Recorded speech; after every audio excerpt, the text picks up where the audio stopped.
In our video on Ukraine's NATO membership dilemma, we saw that Sweden's potential accession to NATO remained in doubt due to uncertainties surrounding Turkey's stance. Well, there is an update. Turkish President Erdogan has decided to support Sweden's bid to join NATO, potentially paving the way for Sweden to become the 32nd member of NATO. This announcement comes after a period of uncertainty regarding Turkey's stance on Sweden's accession. Turkey, as an existing NATO member, holds the power to veto any new country's membership.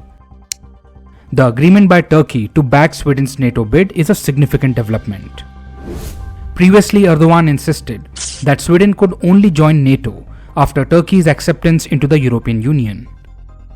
However, Turkey's change of position may be attributed to Sweden's efforts to address Turkey's security concerns.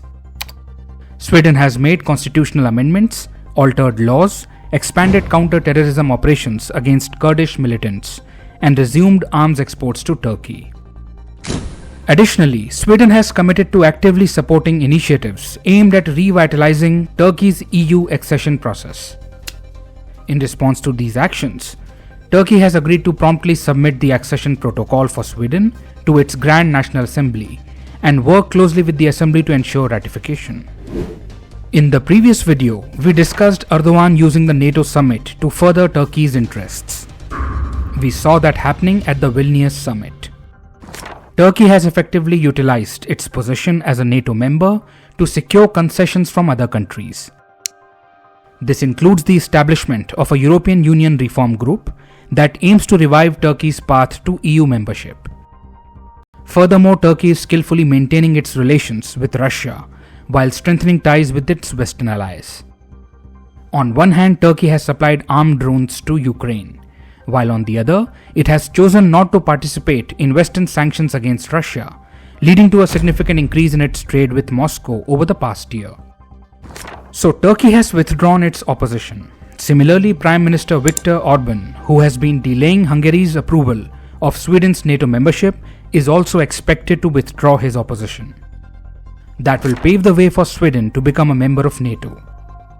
However, there is no definite timeline yet. The time frame depends on how long the Turkish parliamentary process takes. Now, talking about Ukraine, there is a consensus among NATO members that Ukraine cannot join the alliance while the war is ongoing, as it could potentially escalate into a direct conflict with Russia. Ukraine has criticized NATO for that. Ukraine considers that not providing a specific timeline for its future membership is unprecedented and illogical. This lack of clarity is seen as giving Russia motivation to continue its aggression.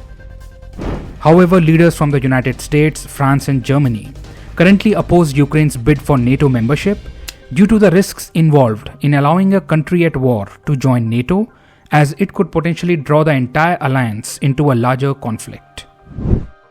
We know that in February 2022, Russia initiated a large-scale invasion of Ukraine.